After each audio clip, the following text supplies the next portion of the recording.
Vous est-il déjà arrivé de dire quelque chose avec de bonnes intentions et que tout parte de travers? Imaginez si quelques ajustements pouvaient tout changer, si vos échanges devenaient plus simples, plus doux et surtout plus efficaces. Aujourd'hui, je vous montre comment utiliser la communication non violente dans votre quotidien avec des exemples concrets que vous pourrez appliquer dès ce soir. Pour ne rien rater des prochaines vidéos qui vous aideront à améliorer votre relation de couple, pensez à vous abonner à la chaîne et à activer la cloche de notification. Cela permet aussi de soutenir mon travail et je vous remercie du fond du cœur à ceux qui le feront. La communication non violente ou CNV est un outil puissant qui permet de désamorcer les tensions, d'améliorer la compréhension mutuelle et de renforcer les liens. Elle repose sur 4 étapes simples, mais souvent mal appliquées. Observer sans juger, exprimer ses sentiments, exprimer ses besoins et surtout reformuler une demande claire. Le but aujourd'hui est de voir ensemble comment cela se traduit concrètement dans la vraie vie. Prenons un exemple. Imaginez que vous rentrez dans votre salon et que tout est en désordre. Votre première réaction pourrait être: tu ne ranges jamais tes affaires, c'est pénible. Seulement voilà, ce genre de phrase crée immédiatement de la défense chez l'autre. Avec la communication non violente, cela donnerait plutôt: quand je vois des affaires traîner dans le salon, je me sens stressée parce que j'ai besoin d'un espace ordonné pour me détendre. Est-ce que tu pourrais ranger tes affaires après utilisation, s'il te plaît? Vous voyez la différence? Ici, il n'y a aucun reproche. On parle de soi, de ce que l'on ressent, ce dont on a besoin et on propose une solution. Une deuxième situation. Vous ressentez un manque d'attention de la part de votre partenaire. La réaction classique serait: tu ne t'intéresses jamais à moi.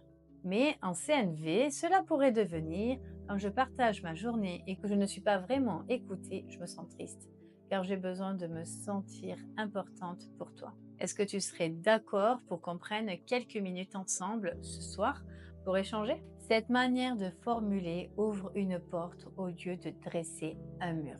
Une troisième situation. Un conflit latent. Vous pourriez dire sur un coup de colère: de toute façon, tu ne comprends jamais rien. Mais en communication non violente, vous pourriez reformuler ainsi: quand j'essaie d'expliquer mon point de vue et que je sens que ce n'est pas compris, je ressens de la frustration parce que j'ai besoin de savoir que nous nous comprenons. Est-ce que tu serais d'accord de reformuler ce que tu as compris pour qu'on soit sûr d'être aligné? Demander à l'autre de reformuler est un outil précieux pour éviter les malentendus et mieux s'entendre. Voici quelques astuces pratiques qui sont efficaces. Parlez toujours de vous en commençant par vos phrases par je ressens plutôt que tu es. Exprimez vos émotions sans blâmer l'autre et surtout osez dire vos besoins. Oui, cela demande du courage au début, mais c'est ce qui construit des relations fortes et sincères. La communication non violente ne signifie pas être d'accord avec tout ou tout accepter. Elle signifie être vrai tout en restant respectueux et chercher aussi à créer une connexion plutôt qu'un rapport de force. Pour aller plus loin, je vous invite à découvrir mon livre Vivre à deux, les clés pour comprendre et harmoniser le couple. Vous y trouverez des outils, des exercices, des réflexions qui vous aideront à mieux comprendre votre partenaire et à créer une relation plus sereine. Vous pouvez également trouver mes formations en ligne avec des étapes guidées pour avancer à votre rythme. Tous les liens sont dans la description de cette vidéo. Et je vous propose aussi des consultations à distance dans tous les pays francophones et en présentiel sur le canton de Neuchâtel en Suisse. Et maintenant, j'aimerais beaucoup vous lire. Quelle situation de votre quotidien aimeriez-vous transformer grâce à la communication non violente? Écrivez-le moi en commentaire et si cette vidéo vous a plu, pensez à liker, à vous abonner et à partager pour soutenir ma chaîne.